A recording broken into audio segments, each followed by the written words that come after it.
Well, let's go ahead and get started. My name is Joni Parsons. I'm co-creator of Rebel 11. I'm joining you from Seattle, as I mentioned. And I just want to tell you a little bit about Rebel 11. And we are all about women. We are about finding meaning and purpose.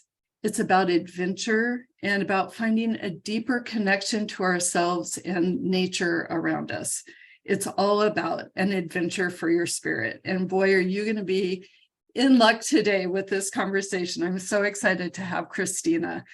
I really resonated with Kristina and her book, Flawesome, Becoming Flawesome. I just love it.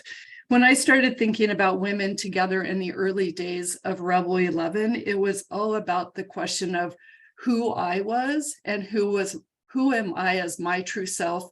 Oh, this is Juno. He wants to join us today. Hi, everybody. Say hi. There you go. He doesn't normally do that, but evidently he wanted to today. So when I first started Rebel 11, I was kind of lost. I was looking for my true self without being CEO and founder of my company, and without the idea of who I was as a daughter and a friend. And in other words, I was really looking for me.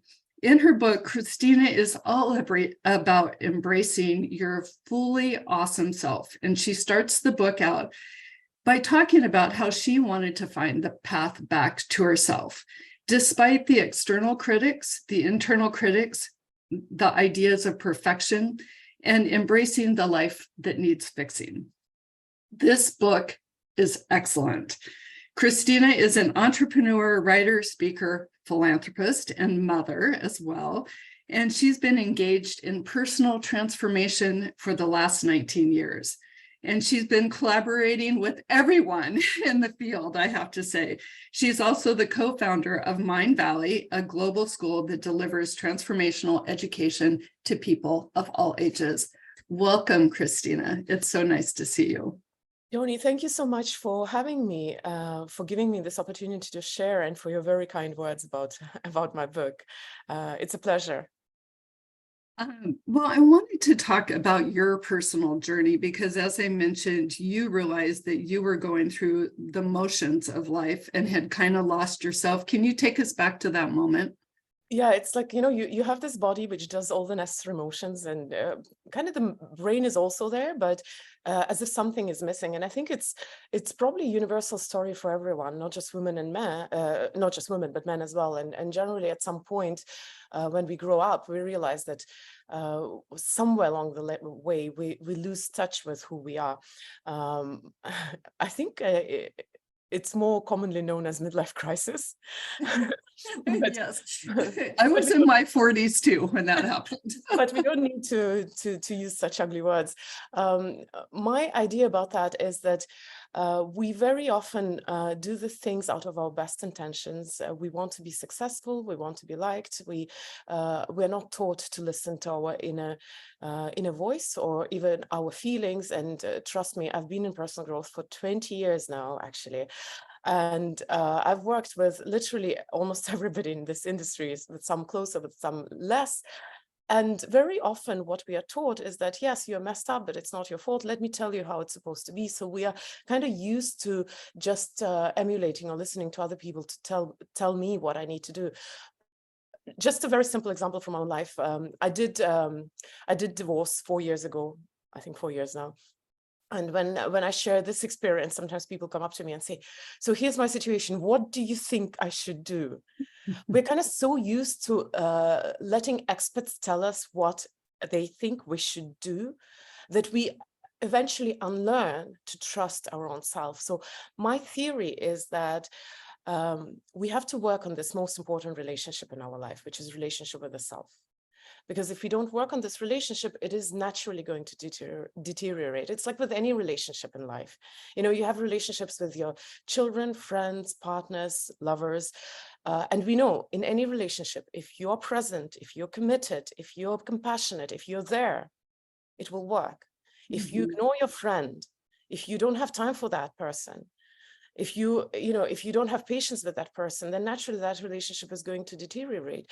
Yet that's what we do with the most important relationship in our life, relationship with self. That's why I think we get lost. Oh, we get lost, and we also get lost in that road to success, or what we think success is all about.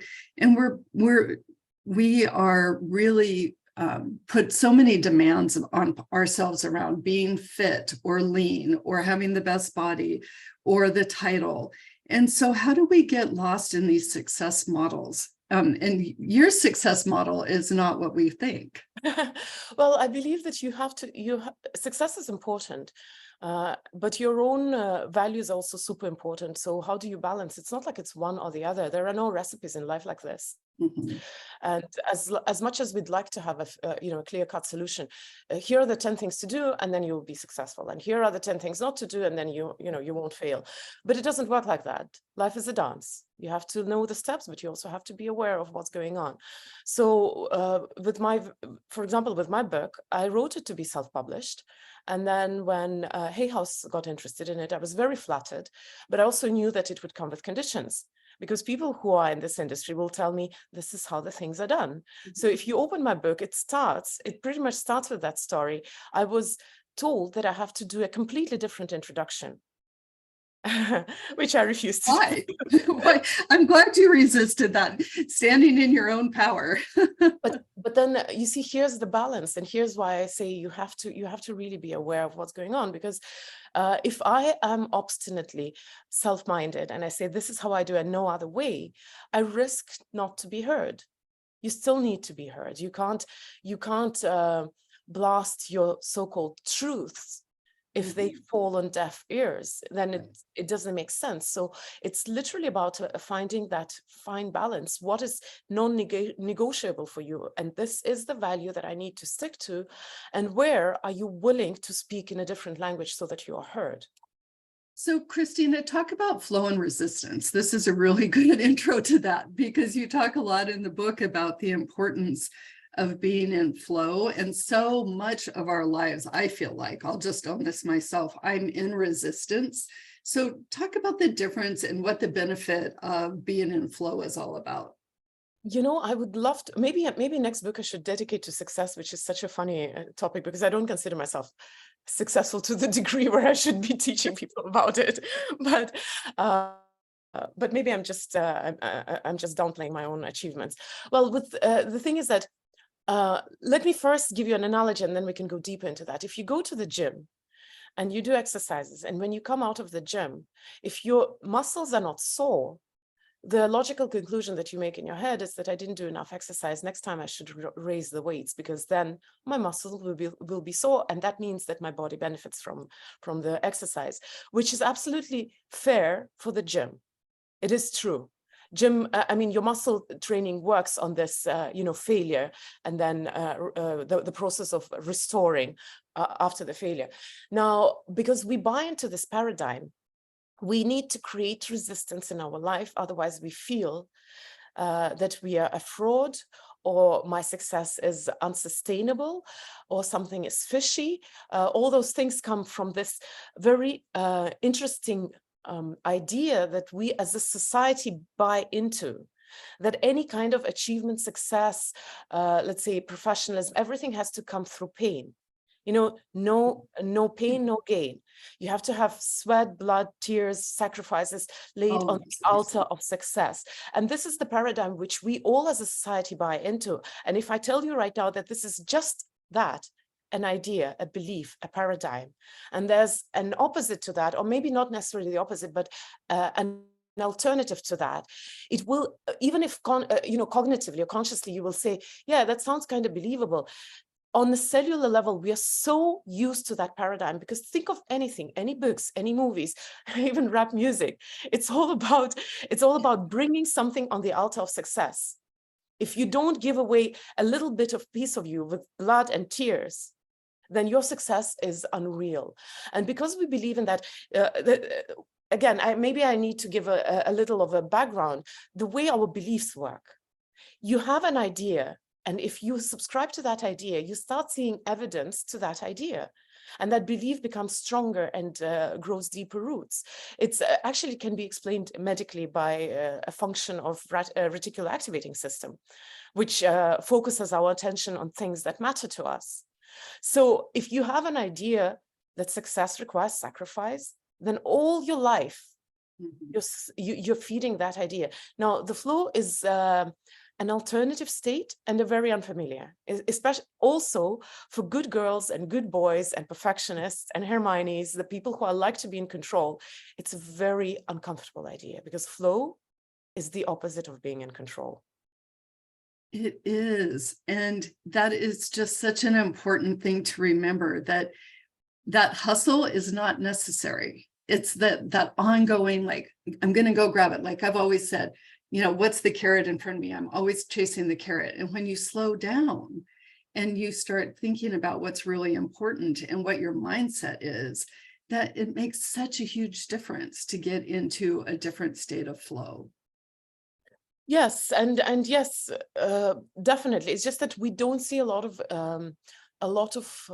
I would say proof, but in fact examples of how people achieve big things while actually enjoying the journey, not necessarily sacrificing, doing things because it's in line with their inclinations, in line with their values. And that doesn't mean you don't need to occasionally be disciplined, occasionally do some work. I'm not saying that, but I think the bigger problem is not that, you can trust and do a leap of faith and try and suddenly say, oh, wow, there's a different world out there. And that was also possible. But the real problem is that because it's so deeply ingrained in us, that idea that success requires hard work, sweat, blood, and sacrifices. If you achieve success in any other way, you'll start doubting yourself. And then you have imposter syndrome, then you have, then you have self-sabotage, or like, is that not sustainable? Is it going to last? That's the real problem. And you talk a lot about authenticity and being honest with yourself. Can you dive into those two very meaningful and deep words? I'll probably drop authenticity at this point because it's just a consequence of you working on your relationship with yourself, or nurturing it, or healing it. And I will probably talk about honesty with the self because this is a more controversial topic. Sorry. I just came after breakfast, so I need to catch my breath. Catch your breath. It's okay. No, I'm fine. I'm fine. Let's all take a breath right now. My vocal cords are back in order. Okay, good. 20 years in this industry, you're used to surviving all sorts of biological experiences without showing it on your face. But that aside, honesty with yourself is a very slippery slope, I think, because naturally we all think that we are honest, and maybe let's not even talk about honesty with the outside world, because that's a loaded topic, also ethically and morally speaking. But honesty with self, there's no moral obligation for you to be honest with yourself. Now, the thing is that, and I find it very paradoxical, when you're delusional, you're not aware of that. And if you're aware of that, you stop being delusional. You suddenly become honest with yourself. You just know that you refuse to accept certain things. So that's the tricky part about practicing being honest with yourself, is because literally it's just the recognition of all the moments and times and situations where you are telling yourself that pretty story, and the way our brain is wired, it likes to latch on to things which are comfortable and which are nice. So that's why we create stories in our head. We fill the gaps if we don't know something. We give meaning to things without really seeing the big picture. So once you start opening up the door to the idea that actually there are so many ways in which we lie to ourselves, whether we like it or not, it's in a way scary, but on the other hand, it's so liberating, because suddenly it gives you the permission to say, oh, I might have been wrong. And that little realization that I might have been wrong is literally the most important piece in any transformation. You can't be transforming unless on a daily basis you acknowledge to yourself that maybe somewhere you were wrong. Because if you think that you're right, you're not really transforming. You're just That's so true. You're just going on the same track. So one thing that you talk about, and it's just inherent in all of us, is this negative self-talk we have. And the importance of being able, just like you were saying, is to turn that negative self-talk into a positive. And, for instance, I've always thought of myself as heavy. Well, if I had just transformed that to say, I am a wonderful human being who's walking in my power in the world, and got rid of that, like, what could I have done during that time? I mean, it's such a little minute thing in the world today, but talk about how we can change that negative self-talk into a positive so that we can live a more authentic, honest life. Well, that's the interesting thing, right? On one side, when you recognize that your brain tricks you, it's a huge It trust. does. What is with the brain, Kristina? What is it? This part of our body was evolved to keep us safe. So naturally, it has to keep us alert, and it has to sometimes increase certain dangers so that we don't get into situations which are not good for us. But by the same token, all that negative self-talk is also a lie. It is a lie. It is a lie. But so now I don't think that it is easy to just turn it around, because I'm 45, and I think if I compare myself to when I was 25, I was at least 10 to 15 kilos lighter. I was younger, my skin was different, my hair was different. Of course I looked better. That's just normal. But aging is not the process that we are comfortable with, because first of all, so many things are redefined about aging nowadays, and we are so afraid of it. And that's actually one of the areas where we lie to ourselves so much. Now, if I've put on, let's say, these 10, 15 kilos, thank God in my 20s I was underweight, so I'm still normal. I only caught up to my healthy weight. But it takes an effort to convince myself that it's fine. It's fine, and that's just natural. And maybe there are people out there who love skinny and people out there who love curvy.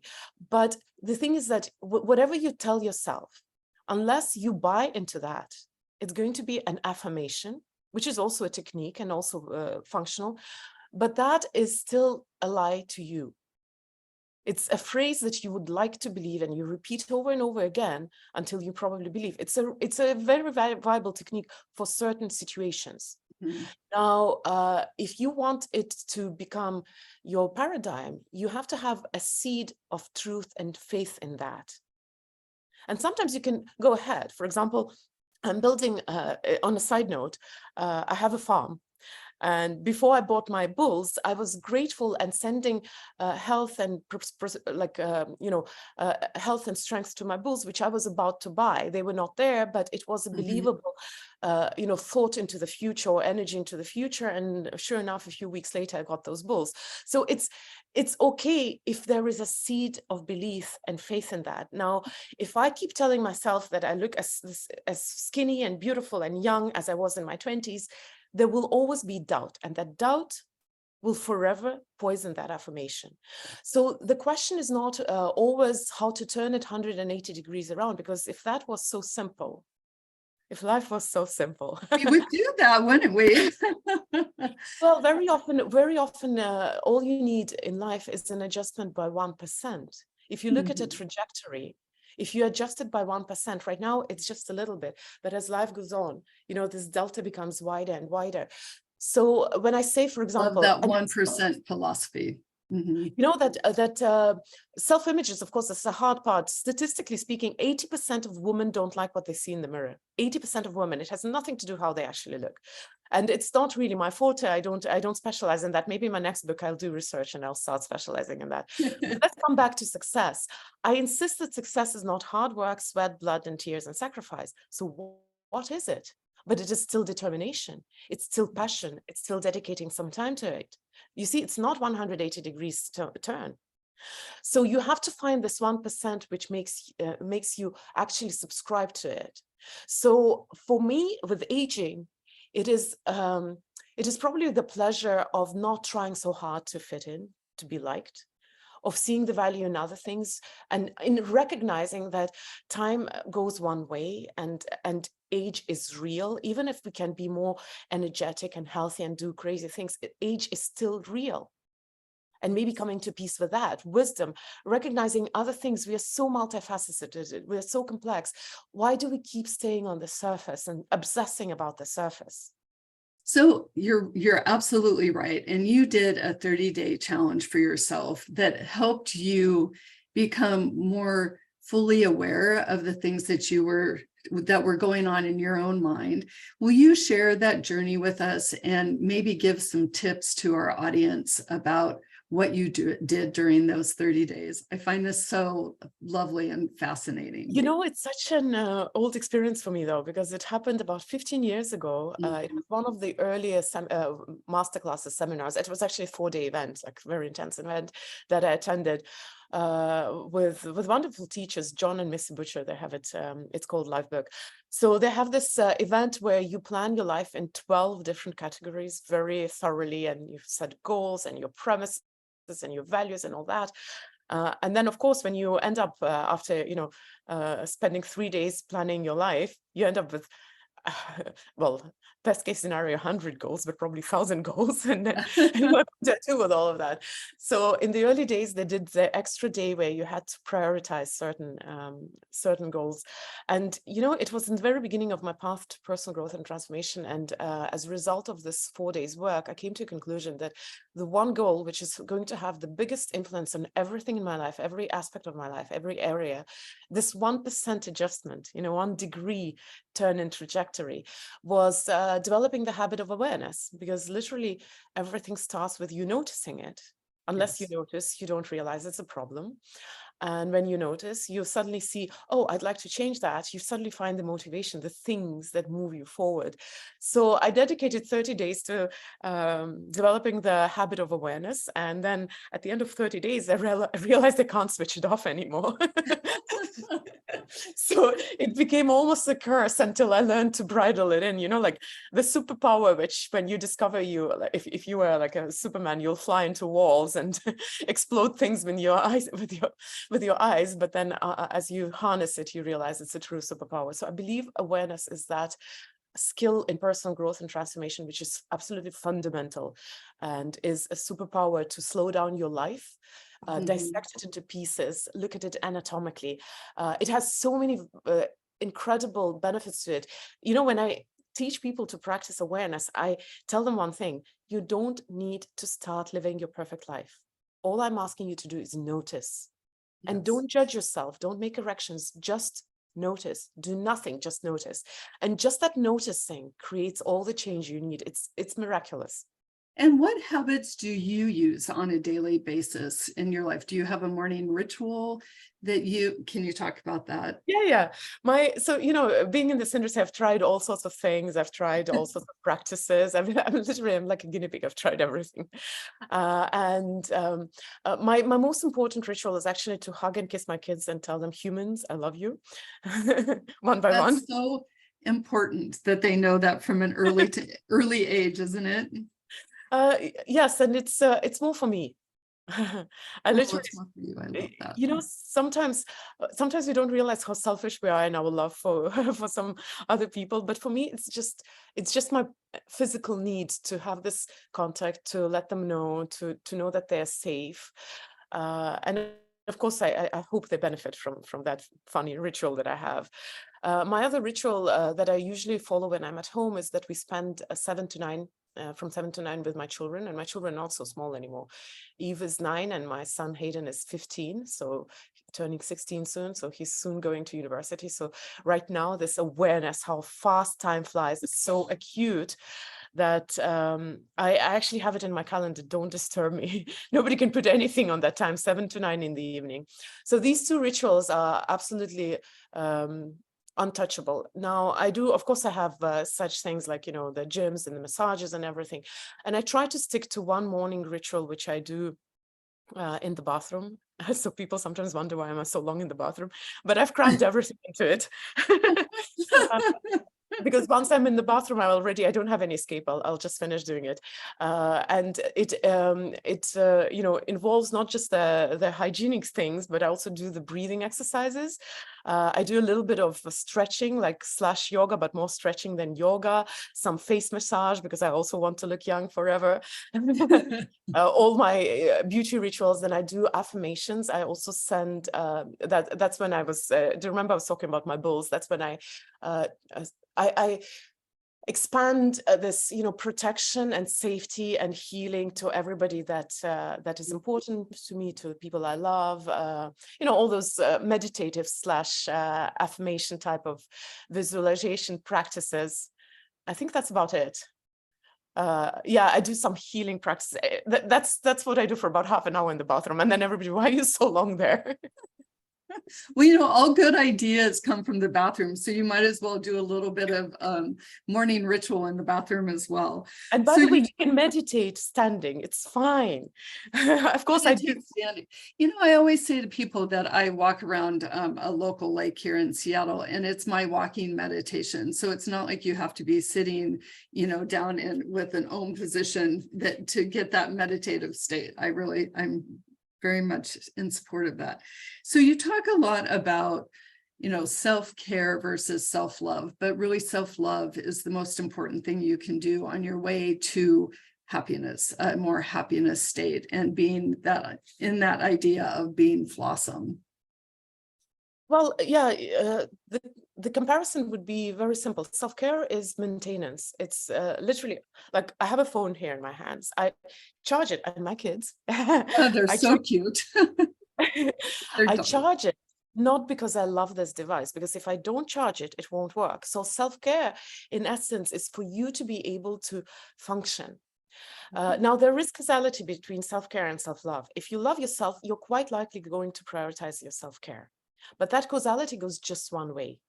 If you love yourself, you're quite likely going to take care of yourself. Now, if you take care of yourself, there's no guarantee that you truly love yourself, because self-love is a relationship. That's what I was talking about in the very beginning. Yeah. Relationship is not ritualistic.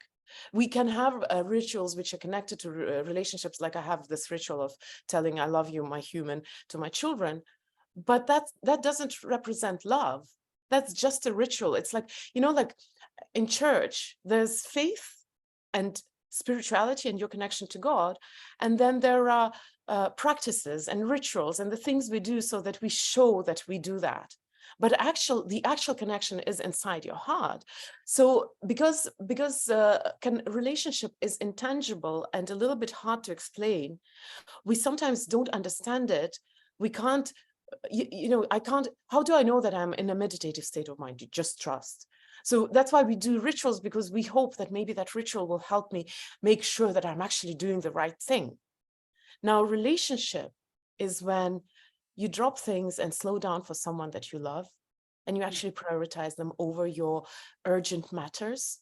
Relationship is when someone shares something with you, you don't believe them, let's say you don't agree with them, but you're still willing to be there for them no matter what they do. When you are compassionate, when you're patient, when you prioritize, that's a relationship. Can you translate it into the ritual? I don't think so. And you talk a lot about courage, because it does take a lot of courage to step into self-awareness and self-love. And talk to us about the importance of courage in this journey towards a more Flawesome life. I think in personal growth, you generally need courage. If you go there without courage, you probably will do it, excuse my language, half-assed. Because it's like, I'll kind of want to dive into this deep water, but I'll just drop my toe in it, get a little wet and feel I'm done. So whatever you do in your life, if you don't do it with courage, you don't really do it. I believe you need courage for things. If you don't have it, you'll probably will need to be stagnated, because anything which is unfamiliar requires courage. Now, the good thing is that courage is trainable. Courage is not an absence of fear. Everybody knows it. So you feel fear, you still do things. Of course, no need to risk your life and to do crazy stuff. Even in personal growth and learning about yourself, there is a limit.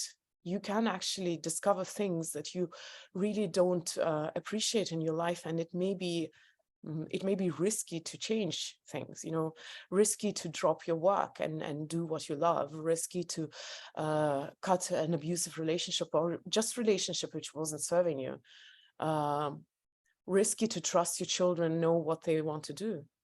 Of course, there's a lot of risk, but if you want to live a life which actually matters, which is juicy, which is full-hearted and not half-assed, then you will need courage.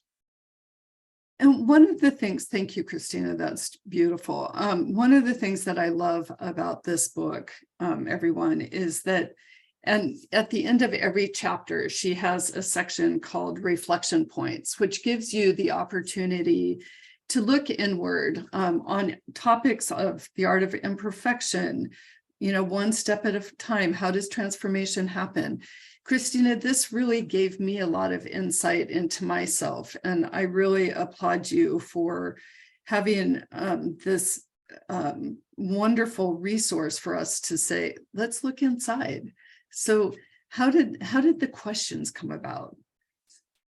So, when I was writing a book, because it was supposed to be self-published, I actually didn't have reflection points everywhere. Just occasionally I would write about something and then I would say, guys, by the way, slow down and think about it. And then the editor picked up on it and she said, why don't you just add reflection points to every chapter, because it's a good thing. It's rather easy for me. That's my curse. As I said, when you switch on awareness, you can't get switch it off. And in our industry, very often they say, head is such a bad neighborhood. You have to be in your heart. Well, we all have our quirks and imperfection. My imperfection is overthinking, but that imperfection is also my blessing. It's not just my curse. It's how do I look in it? So because I have this overthinking mind, I really can dissect life and crystallize that question that I think you need to ask yourself in that particular situation. Because very often when we end up in certain circumstances, our emotions start taking over, naturally our brain waves go like, and then we stop seeing, thinking, being logical. Now, if you calm down and you look at things backwards, you start seeing the connections. Now, what I'm trying to do with reflection points is when I talk about a certain topic, one thing is when you listen to new ideas and you think, oh, these are cool ideas, it's good. For example, we were talking about self-image or self-talk, right? And somewhere theoretically, I'm like, yeah, we are sometimes mean to ourselves. Now, if I were to ask you to do this one exercise, which is in there, to write down your self-talk through the day and read it out to yourself in the evening, you'd be actually shocked. Because what we do is we gloss over. We have that thought, but we don't stay on it. We don't catch on to it. But it is there. It is damaging your self-worth, your relationship with yourself. Now, if you catch it, if you crystallize it, you'll notice it. That's where the awareness comes in. So I think a very good technique, which will work literally in any field of personal growth and transformation, is journaling and introspection. Literally, journaling and introspection. Every day you sit down and you write down your day's experiences, not the facts, but how you experienced the day. I got upset. You can focus, for example, on just emotions if it makes it just easier. It was a meh day. I didn't have any emotions. I was scared. I was upset. I was happy. I was ecstatic. Write down the circumstances, how you felt, and introspection. What does it tell me about me? What does it tell me about my relationship with the world? So turn everything onto yourself. That comes from a belief which I talk about in the book, but it's a little maybe too deep to just touch upon it. Your relationship with the world is a reflection of your relationship with yourself. Once you recognize it, almost anything that happens to you, you can always ask the question turned back to yourself. Why does it upset me? Why does this person make me feel this way? What does it tell me, about my values? And that's literally what I do. Almost any topic, I try to turn it around onto a person and encourage them to take a moment of introspection. I love that point about everything that impacts you, your triggers. It's not about the other person. It's all inward facing. So taking that time to look, Kristina, is one of the most important things to glean off this book, because it is all of those internal all of the years that have added up to who we are today and what triggers us in that perception. So one of the questions that I really loved that we forget about, in addition to all of the the negative things that we think about, is like, what are our superpowers? You also have questions like that.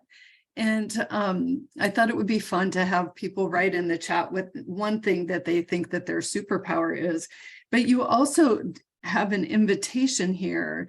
So if you're unclear about what your superpowers are, for instance, ask 3 of your friends, or 10 of your friends for 3 ideas about who you are as a superpower. So what's your superpower? Mine? Yeah, yours. Oh, I have loads. I love that answer. When I did this exercise for the first time, it was my mentor, coach, friend, I don't know how to say, colleague, who made me do it. And literally, when I started getting replies, I was crying. It was so wonderful, because we always battle with it. Am I good enough? I would answer maybe in a little funny way. I discovered some of my biggest superpowers in those very things that I was told I have to eradicate. In those very things that I thought were my flaws, my imperfections.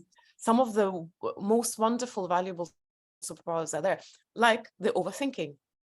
In 20 years, how many times I keep hearing it over and over again: get out of your head, listen with your heart. But the words are formed in the head. So it's not really so black and white. And at some point I just said, no, but that maybe that, I've been accused of being too emotional, too dramatic, but maybe that's just my ability to feel emotions very acutely and translate or put them into simple words for other people. And all those things, or like, oh, you have such a horrible accent, you can't talk on video. People will be so puzzled by your accent, they won't even listen what you're saying. But that's my Soviet upbringing, which actually gives me such a quirky, maybe nerdy approach to things. You will be surprised, I have 131 footnotes in my my book. I did notice that. And part of them were actually cut out because they said don't. But I had to verify everything. That's my background, my upbringing in the Soviet Union, which for a lot of people say, oh, maybe you're still traumatized by that. No, I'm not traumatized by that. I value the ability to see the world in a different way. So some of my superpowers come from exactly those things that the world told me that are my flaws. And I want all of us to think about what we think our flaws are, and then turn those into the superpowers that you're talking about. What an amazing, amazing invitation to do that. So let's talk about what being flawless is all about. And it really comes down to happiness, right? Or is there a part, is it more complex than that? Well, happiness and being flawesome are definitely connected. It's easier to be happy if you're flawesome, and when you're flawesome, it's easier to be happy. But theoretically, you could learn to be happy without actually fixing your relationship with yourself. Maybe it will be a little bit desperate type of happiness, because imagine if you're in the paradise, in a really place where you have always wanted to be, with the person that you love, with all the accomplishments you've ever dreamt of, with your children around and grandchildren and whatnot, but you just can't stand yourself. You will not enjoy any place in the world. So naturally, you have to really fix your relationship with yourself if you want to enjoy your life. And most happy people actually are quite at peace with who they are. At least quite at peace with who you are. Now, being flawesome doesn't necessarily make you happy. These are somewhat different topics, because you can recognize your imperfections. You can find strength in your imperfections. You can be at peace with yourself. You can have a very good, loving relationship with yourself. But if your disposition is a little melancholy, and if you tend to be, they say that overanalyzing people tend to be a little less happy. So it's quite possible, but at least you will be at peace with yourself. You will not want to be somewhere else. And maybe that is what happiness is about. Because, who am I to say what happiness means? Maybe for someone, being a little nostalgic and melancholic is the perfect state in which they want to be. In my opinion, happiness is that state where you are at peace with where you are, who you are, what you do. and you have the energy and the motivation and the desire to move on with your life and do things that are meaningful to you. I love this quote that you put in from Helen Keller. Happiness is on the slowest ripening fruit of the garden of life, and like all fruits, it must be grown. Yes, true. And how do you find your happiness every day? I definitely, children are my huge source of happiness, and the analytic mind in me says, they're growing up, they're going to leave you. What are you going to do then? Well, I'll figure out then. I'm sure I'll find something. I love my work. Sometimes I get physically exhausted, but I truly enjoy it. Right now I'm on a book tour in US, and I've met a few people in the bookshops that I'd never met before. You know, they're walk-ins who would come and talk, and sometimes just the idea that somebody has picked up my book because they had a chat with me, and they're going to read it, and maybe it will help them to come to peace with themselves. That gives me so much joy. So these are the things that I enjoy right now. When somebody reads the book and shares how they felt, and if it made their life a little better, I'm happy. Of course, I can't put my happiness in the hands of other people, and if everything comes to an end, I end up alone somewhere on my farm, then I'll find happiness in my sheep and my bulls. And I'll your keep bowls it up. and in your sheep and all the flowers, I'm sure, that are there. These just came from my garden this morning and brings me so much joy. Yeah. So Joanne has a question. So do you have any suggestions for blocking out the noise of others who are critical of your superpowers?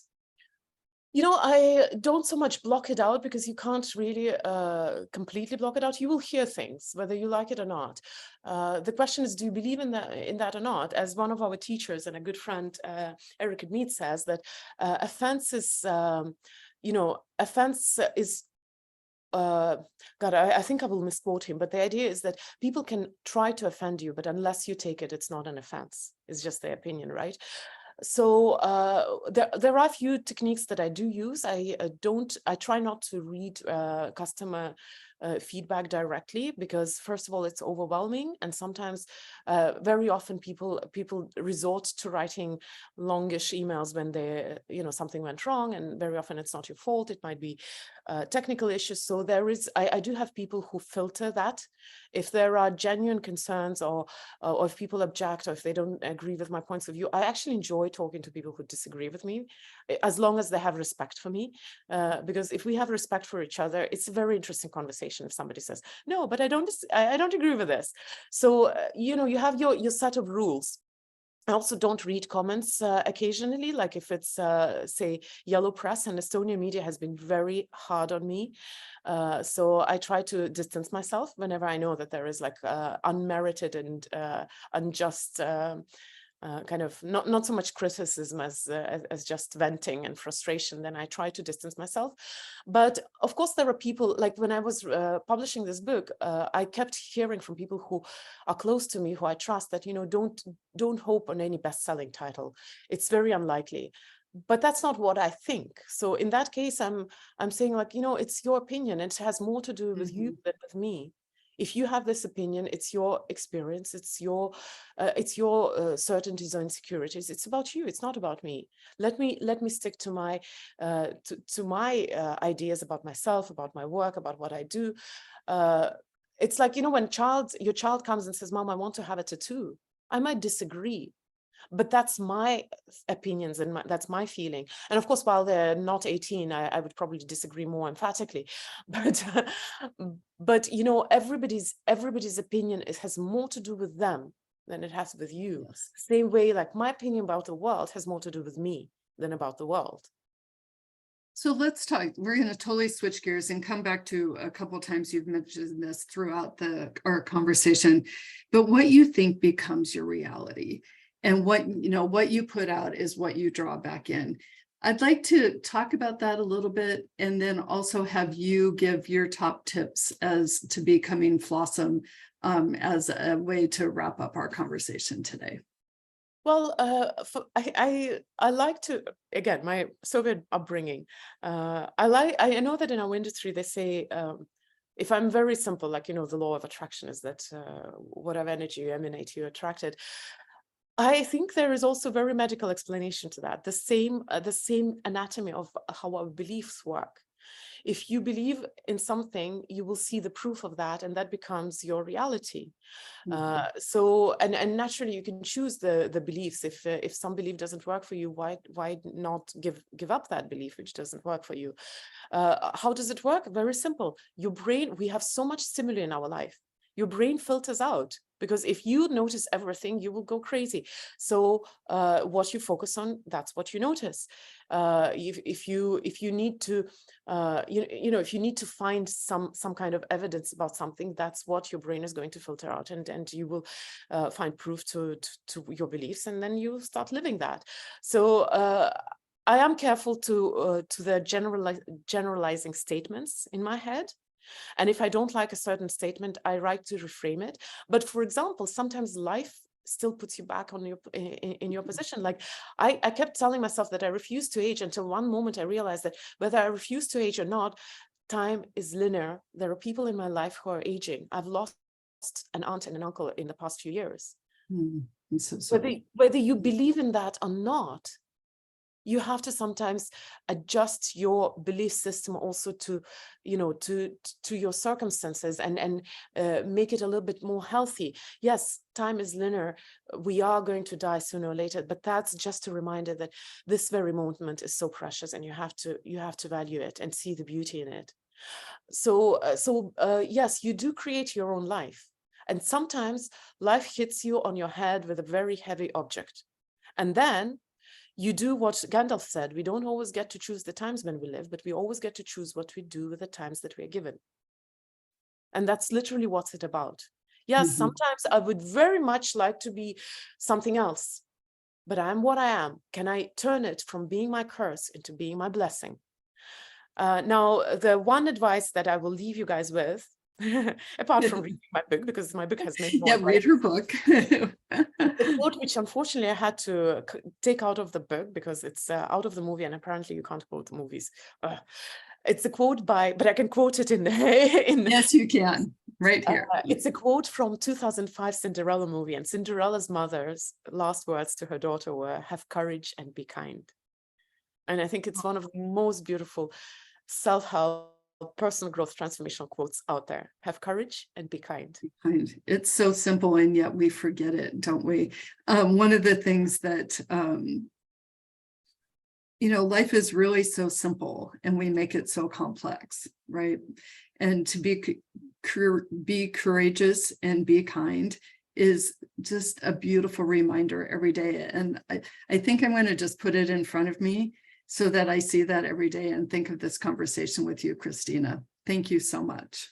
Thank you so much for having me. Becoming Flawesome, the key to living an imperfectly authentic life, is fabulous, and I highly encourage you to read it. I just enjoyed every page, and I'm looking forward to going back and doing many of the exercises in here. I've already done quite a few. So thank you for this book, and I really appreciate your time. Thank you, Kristina. Thank you so much. It was such a pleasure.